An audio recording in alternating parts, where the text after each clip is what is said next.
disposições testamentárias válidas. A primeira disposição testamentária, só para efeitos didáticos, a gente diz que são as disposições puras e simples. As disposições puras e simples são as disposições, em regra, realizadas no testamento. São aquelas disposições em que não referem nenhum tipo de gravame, nenhum tipo de restrição, nenhum tipo de condição, não exigem nada, apenas disposições em favor dos herdeiros ou legatários, ou até de natureza extrapatrimonial, sem estipulação de nenhum tipo de gravame, condição ou restrição. Então, a maioria das disposições testamentárias são puras e simples, e são classificadas assim apenas para efeitos de diferenciação. A segunda forma de disposições testamentárias são as condicionadas.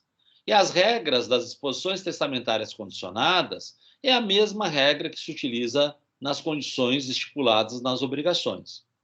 Lembram? Condições suspensivas, condições resolutivas. A condição suspensiva, ela tem que acontecer, sempre uma condição, um evento futuro e incerto. A disposição suspensiva ou condição suspensiva, ela tem que acontecer para que a pessoa possa exercer o seu direito. E a condição resolutiva, se acontecer, a pessoa perde o exercício do direito. Basicamente, isso só para recordar vocês. Então, uma condição suspensiva. Deixo determinada herança para fulano de tal, desde que ele esteja casado quando eu morrer. Desde que ele esteja casado quando eu morrer, é uma condição suspensiva. Se a pessoa não estiver casada, ela não vai receber herança. Se a pessoa estiver casada, implementada a condição, essa pessoa vai receber herança. Condição resolutiva. Deixo um apartamento para fulano de tal até ele se formar na faculdade. Quer dizer, ele vai receber quando da minha morte e vai usufruir desse imóvel até quando ele se formar. Depois que ele se formar, esse apartamento poderá ter dois destinos diferentes. Um, determinado pelo próprio testador, por exemplo, ele nomeando substituto ou dizendo para quem vai esse apartamento, ou dois, simplesmente sem mencionar o destino, e aí ele volta para a legítima e vai ser sobrepartilhado entre os herdeiros legítimos. Então, aí nós temos dois exemplos de condições. A primeira suspensiva e a segunda resolutiva. Lógico que essas condições tratam da parte disponível, não podem ser estabelecidas sobre a legítima dos herdeiros necessários. Os herdeiros necessários recebem a herança independentemente de qualquer condição. Eles podem sofrer gravames, restrições que nós já vamos ver, mas condição para receber a herança necessária eu não posso estipular. Então, quando eu falo em condição, eu estou falando no uso da parte disponível. Aí sim, como é ato de liberalidade, é um ato de doação pós-morte, eu posso estipular condições para uma pessoa receber herança ou condições que façam essa pessoa perder a herança que eu deixei. Lembraram das condições suspensivas e resolutivas? Alguma pergunta?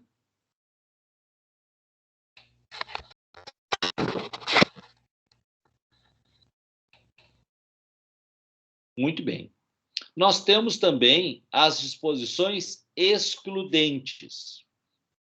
Através da disposição excludente, eu, como testador, aí sim, trabalhando com a legítima dos herdeiros necessários, eu posso definir que determinados bens não integrem o quinhão de um herdeiro.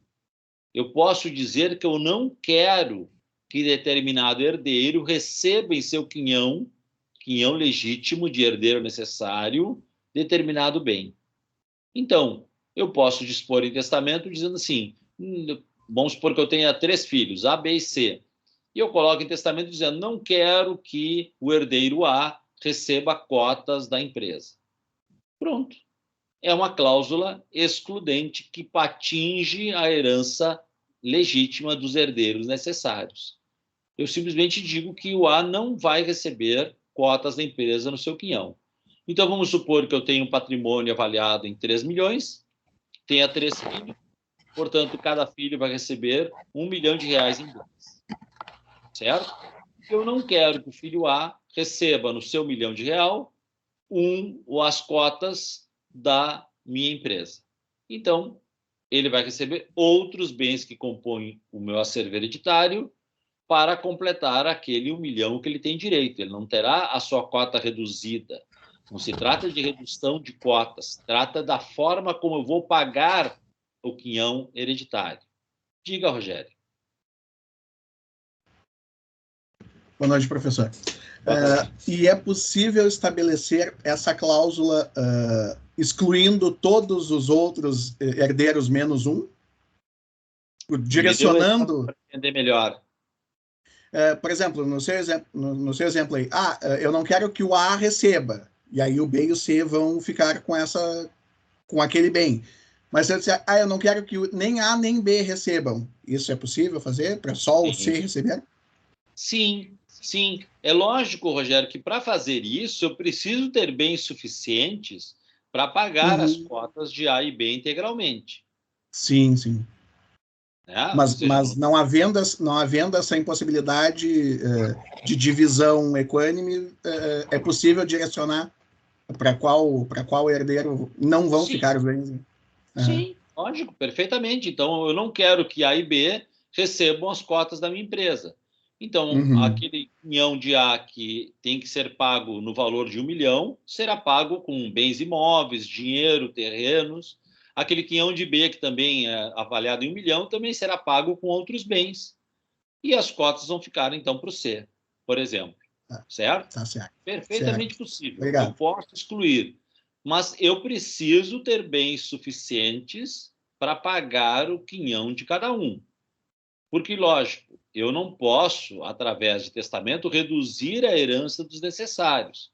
Se eu quiser reduzir a herança dos necessários, não é através da cláusula excludente.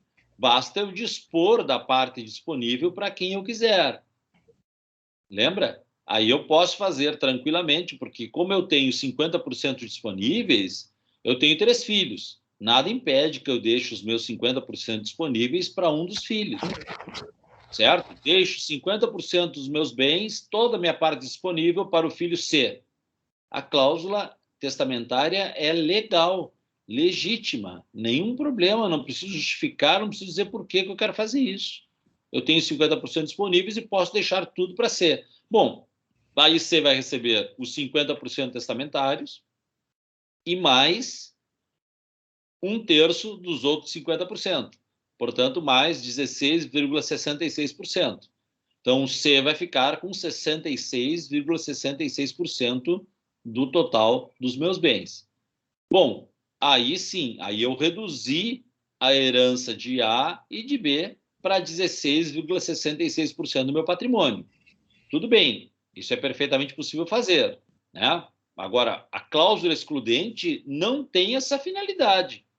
Embora possa até ser utilizada assim, não tem essa finalidade. A cláusula excludente não tem por finalidade reduzir o quinhão, apenas definir que determinado bem ou determinados bens não venham a compor o quinhão hereditário de um ou mais herdeiros. Compreendido isso? Sim, sim. Tá. Muito bem.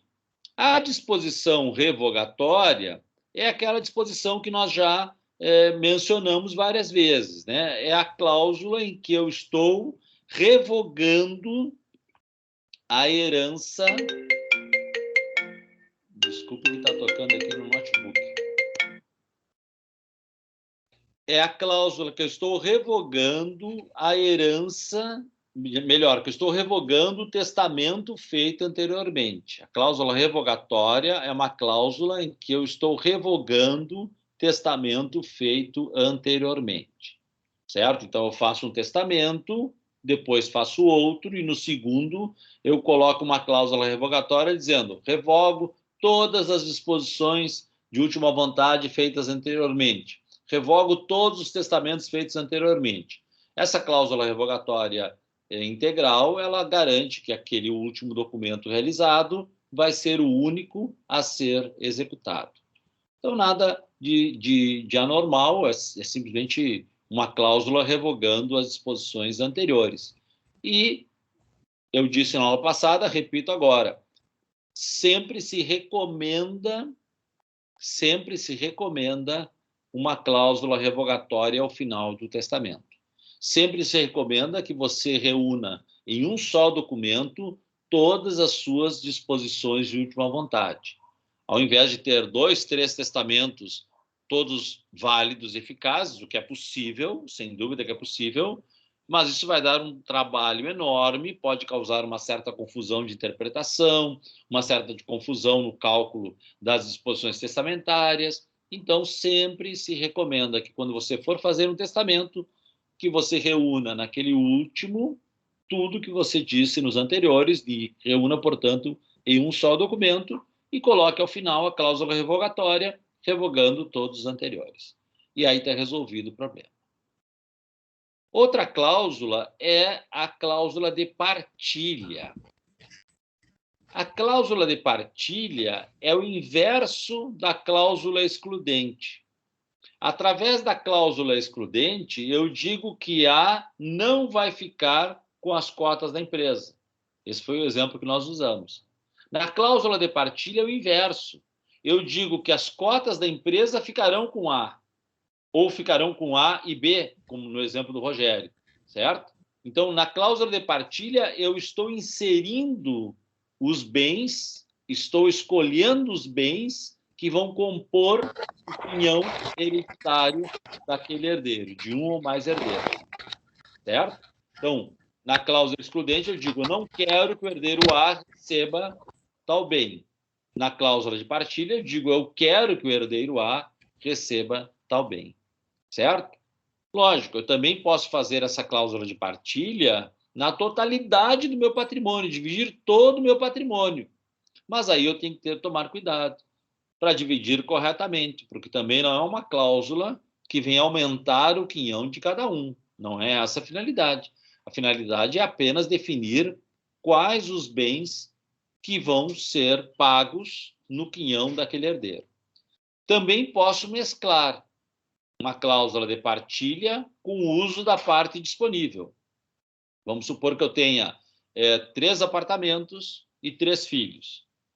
E eu quero deixar cada um com um apartamento. Então, eu digo, deixo para o filho A, quero que o filho A, melhor dizendo, quero que o filho A receba o apartamento da rua tal.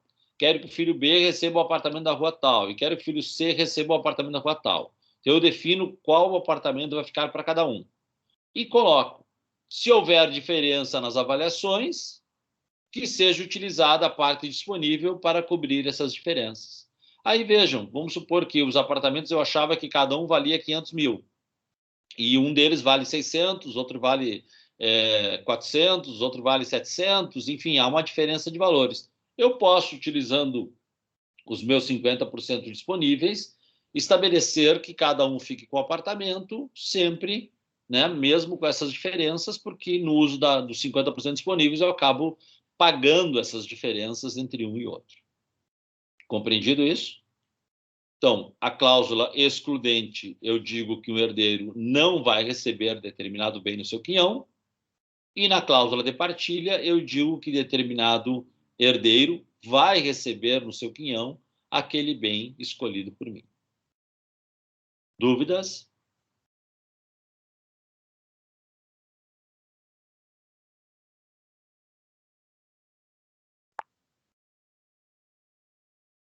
Nenhuma dúvida? A cláusula de fideicomisso. A cláusula de fideicomisso, gente, é uma cláusula muito específica dentro do nosso direito. Ela serve única e exclusivamente para deixar herança em favor da prole eventual. A única finalidade do fideicomisso no nosso sistema é beneficiar prole eventual. Prole eventual é assim definida a ideia de deixar bens de herança para uma pessoa que ainda não nasceu e mesmo nem sequer tenha sido concebida. Então, eu quero deixar herança para os futuros filhos do meu irmão, para os futuros filhos da minha sobrinha, por exemplo, né? Então, esses filhos não existem, né? Não há gravidez em andamento, não há nada. E como é que eu faço isso? Eu faço isso através do fideicomisso. Eu nomeio uma pessoa que vai ser proprietária desses bens e que, quando essas crianças nascerem, esses filhos, essa prole eventual que eu determinei nascer, essa pessoa vai passar esses bens para essa prole eventual. Esse sistema de fideicomisso permite até que eu estipule herança em favor de uma prole eventual minha, ou seja, partindo da ideia de que a minha esposa vai promover uma gestação pós-morte. Então, vamos supor que a gente tenha embriões criopreservados e eu tenha autorizado, já em vida, logicamente, a possibilidade de gestações pós-morte. Aí eu venho a morrer e ela tem, então, a ideia de promover essa gestação. Muito bem. Pelo princípio da Saisin, se essas crianças não estavam em gestação ou vivas no momento da minha morte, elas não são herdeiras necessárias, não são herdeiras legítimas. Mas, através do fideicomisso, eu faço com que elas venham a ser beneficiadas por disposição testamentária quando vierem a nascer, nomeando, então, um proprietário resolúvel que vai passar essa propriedade quando a prole nascer. E aí vem os nomezinhos que vocês já devem ter ouvido. O fideicomitente, que é o testador, o fiduciário, que será o proprietário primeiro daqueles bens, e o fideicomissário, que é a prole eventual. Então, eu deixo para o fiduciário, que vai passar para o fideicomissário quando o fideicomissário nascer com vida. Entenderam mais ou menos como é que funciona? Uma observação muito importante é entender que essa prole ela tem que ser concebida no prazo de 2 anos, no prazo máximo de até 2 anos da minha morte. Então, não é uma prole eventual para nascer daqui a 10 anos, depois que eu morrer, ou, enfim, um tempo indefinido, aguardando até que venha a acontecer. Não. A lei prevê um prazo máximo de 2 anos da minha morte para essa prole ser concebida. Aí, perfeito. Né? Aguarda-se 2 anos. Depois de 2 anos, se essa prole não estiver sendo gestada, então o fiduciário, que tinha uma propriedade resolúvel, uma propriedade que ele ia perder quando a prole viesse a nascer, ele se torna proprietário definitivo daquela herança. Certo? O fideicomisso serve só para isso, serve só para favorecer prole eventual. Dúvidas?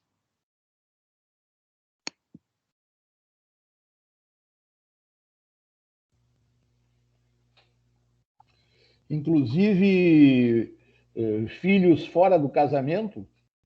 Sim, sim, é lógico que sim, mas no caso de gestações pós-morte, né? Porque se a criança existe, aí ela é herdeira normal como qualquer outra. Se ela está em gestação, ela também será herdeira normal, Giro. Se ela existe quando da minha morte ou está em gestação quando da minha morte, sem dúvida. Aqui, ela serve, o fideicomisso serve para beneficiar uma criança que não está sequer concebida. Então, os filhos, os futuros filhos do meu irmão, os futuros filhos da minha sobrinha ou os meus futuros filhos através de gestação pós-morte. Então, é possível fazer isso. Compreendido, gente?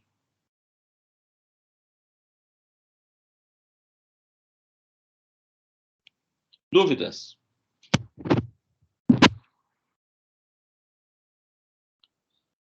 Vamos, então, às cláusulas restritivas e a discussão sobre sua incidência ou não sobre a legítima. Nós vamos ver 5 cláusulas restritivas: inalienabilidade, impenhorabilidade, incomunicabilidade, cláusula de administração e cláusula de subrogação. Vamos ver o que cada uma, para que cada uma serve e se elas podem ser inseridas ou não sobre a legítima dos herdeiros necessários. Então vamos lá. A cláusula de inalienabilidade é a mais importante de todas. Por quê? Porque dentro da cláusula de inalienabilidade estão contidas as cláusulas de impenhorabilidade e incomunicabilidade. Um bem inalienável também o será automaticamente impenhorável e incomunicável, certo? Então, a inalienabilidade é mais abrangente que as outras duas. O inverso não é verdadeiro. Se eu inserir apenas impenhorabilidade, eu apenas estarei inserindo essa, mas nenhuma outra, a mesma coisa com a cláusula de incomunicabilidade. Então, a inalienabilidade, que é a mais abrangente e que, obviamente, uma vez inserida, ela vai também tornar o bem impenhorável e incomunicável. Muito bem. Sobre a parte disponível, eu posso inserir essa cláusula livremente, sem nenhum tipo de explicação ou justificativa. Porém, sobre a legítima, eu também posso inserir essa cláusula, mas tenho que justificar. Tenho que apresentar uma justificativa de por que eu estou tornando aquela herança do herdeiro necessário inalienável. Tem que explicar, tem que dizer por quê. Pode ser um temor relacionado às dificuldades de administração do dinheiro, pode ser um temor relacionado ao medo que a pessoa fique sem uma casa para morar, enfim, qualquer que seja a justificativa, eu tenho que apresentar. Se eu não apresentar justificativa nenhuma sobre a herança necessária, sobre a herança legítima, então essa cláusula de restrição não vai funcionar, não vai existir, não vai produzir o seu efeito. Eu tenho que justificar. E mais, essa justificativa que eu apresento, ela pode ser objeto de discussão em juízo. Então, eu apresento uma justificativa dizendo: deixo os bens para o filho A com cláusula de inalienabilidade, certo? Então, eu posso dizer simplesmente isso e vai durar a vida inteira, como eu posso dizer cláusula de inalienabilidade até ele completar 25 anos, ou até ele se formar, ou até ele completar 30 anos, certo? Ou até ele casar. Então, eu posso também determinar dessa forma. O fato é que, se eu fizer isso sobre a herança legítima, eu tenho que dizer por quê. Porque ele já teve 3 empresas, faliu as 3 empresas, nunca soube guardar dinheiro, e eu tenho medo que ele fique sem moradia, por exemplo, né? E aí vou tentando justificar. Essa justificativa pode ser objeto de discussão judicial. E o juiz, se entender que ela não é razoável, vai afastar a restrição, vai liberar a herança sem restrição. Se o juiz entender que ela é razoável, que ela tem razão de ser, então o juiz vai determinar a entrega daquela herança com essa cláusula de incomunicabilidade. Certo? A mesma coisa acontece com relação à impenhorabilidade e incomunicabilidade. Sobre a parte disponível, eu não preciso justificar, mas sobre a legítima, eu preciso justificar. A cláusula de impenhorabilidade, como o próprio nome está dizendo, é uma cláusula que impede que o bem seja objeto de penhora numa execução qualquer, certo? E a cláusula de incomunicabilidade impede que o bem seja comunicado no regime da comunhão universal de bens. Vocês sabem que herança só se comunica com cônjuge ou companheiro no regime da comunhão universal de bens. Então, a cláusula de incomunicabilidade serve para impedir essa comunicação, serve para impedir a formação desse patrimônio comum no regime da comunhão universal de bens. Certo? É aquele exemplo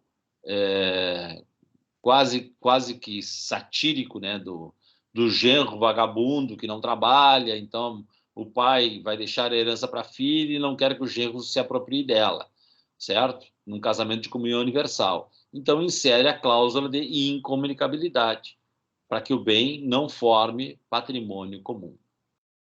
Compreendido até aqui a função de cada uma delas?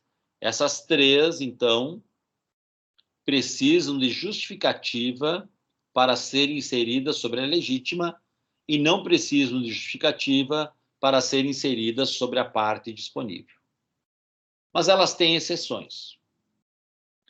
Ainda que inserida sobre herança, esse bem do acervo hereditário com essa cláusula de restrição, mesmo assim, ele tem três exceções possíveis de alienação. A primeira exceção é a desapropriação. Um bem, mesmo inalienável, ele poderá ser objeto de desapropriação por interesse público. E se ele for desapropriado, se vai ser determinado que aquela indenização recebida na desapropriação seja também utilizada para aquisição de outro bem de igual natureza e esse novo bem adquirido com esse valor indenizatório também sofrerá a mesma restrição. Vamos supor que ele tenha deixado um apartamento, será comprado um apartamento. Se tenha deixado uma sala comercial, será comprado outra sala comercial. Tenha deixado uma loja, será comprado outra loja com aquele valor indenizatório e também esse novo bem comprado vai continuar com a mesma restrição anterior. Mas isso é uma exceção porque acaba permitindo a alienação do bem originário. Então, a primeira exceção é a desapropriação. A segunda exceção são execuções de dívidas do próprio bem. Por exemplo, IPTU, condomínio, taxas de lixo, multas de natureza administrativa. Sempre que a execução tiver por natureza a cobrança de determinados encargos incidentes sobre o próprio bem, é possível um bem inalienável ser penhorado para pagamento da dívida, ser levado a leilão para pagamento dessa dívida, certo? Então, embora inalienável, o que por consequência torna esse bem impenhorável, mesmo assim ele poderá sofrer penhora por execuções decorrentes de dívidas do próprio bem. E a terceira exceção é quando o juiz autoriza a subrogação desses bens. Quer dizer, eu recebi como herança aquele bem, mas não me interessa aquele bem, eu prefiro ter um outro bem, ainda que com a mesma restrição. Vamos supor que eu tenha recebido lá uma loja, não sei, pensem aí, uma loja de 5 milhões de reais, uma loja caríssima, que eu não tenho nem como fazer manutenção dela, não tenho interesse em alugar, não tenho nada. E eu não tenho nem onde morar. Recebi uma loja de 5 milhões de reais, inalienável, com a cláusula restritiva. E eu prefiro ter vários apartamentos. Prefiro ter um apartamento para moradia e comprar outros apartamentos também para alugar do que ter essa loja de 5 milhões. Então, eu peço para o juiz a subrogação desse bem. Peço autorização para o juiz para vender essa loja e, com esse dinheiro, comprar, então, um apartamento para que eu possa morar e mais outros imóveis, então, também para que eu possa ter alguma renda. Outros imóveis menores, dentro daquele valor recebido da venda. Esses novos imóveis também vão sofrer a mesma restrição, mas não deixa de ser uma exceção, porque aquele bem originário vai ser alienado com a autorização do juiz. Essas são as exceções legais. Na prática, o que a gente vê é que os juízes têm aceitado, por outros motivos, o levantamento dessas restrições, especialmente necessidades de ordem de saúde, às vezes de estudo, muitas outras justificativas os juízes têm aceito para o levantamento das restrições de inalienabilidade. Compreendido isso? Dúvidas? Evidentemente que depois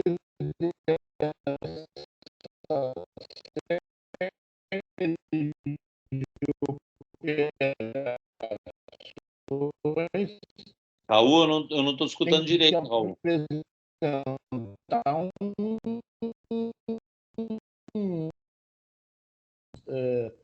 depois dessas operações de venda de um bem com incomunicabilidade, trocado por outros, o juiz tem que homologar tudo isso aí. Sim, é isso? sim, sem dúvida. Tá. Sem dúvida. Quando o juiz autoriza a subrogação, por exemplo, ele vai fiscalizar, ele vai exigir a avaliação do bem para que a venda seja de valor compatível com o mercado e vai fiscalizar a aquisição desses novos bens e a inserção dessas cláusulas também sobre esses novos bens. Perfeito. Tá?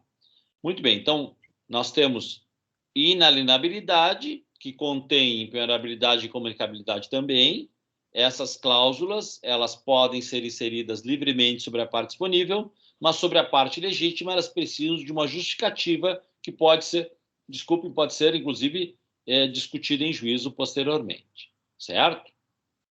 A cláusula de administração pode ser inserida livremente sobre a legítima, sem necessidade de justificativa. A cláusula de administração pode ser inserida sobre a legítima e eu não preciso justificar. Para que serve essa cláusula? Uma determinada pessoa, quando é menor de 18 anos, ou quando tem qualquer problema que leve à sua interdição, essa pessoa vai ter seus bens administrados por um representante legal, certo? Então, se é menor de 18 anos e tem seus genitores, os administradores dos bens dos filhos menores são os genitores. Se não tiver genitor, será nomeado um tutor. O maior de 18 anos, que não tem plena capacidade, terá nomeado um curador para administrar e cuidar de seus bens. Essa matéria vocês conhecem, estou só lembrando, né? Então, os pais são administradores legais dos bens dos filhos menores. Se a pessoa não tem pais ou tem pais sem o exercício do poder familiar, será nomeado um tutor, e maior de 18 que não tiver capacidade será nomeado um curador. Então, se eu deixar uma herança a uma dessas pessoas, são esses os que vão administrar esses bens. Mas eu não quero isso.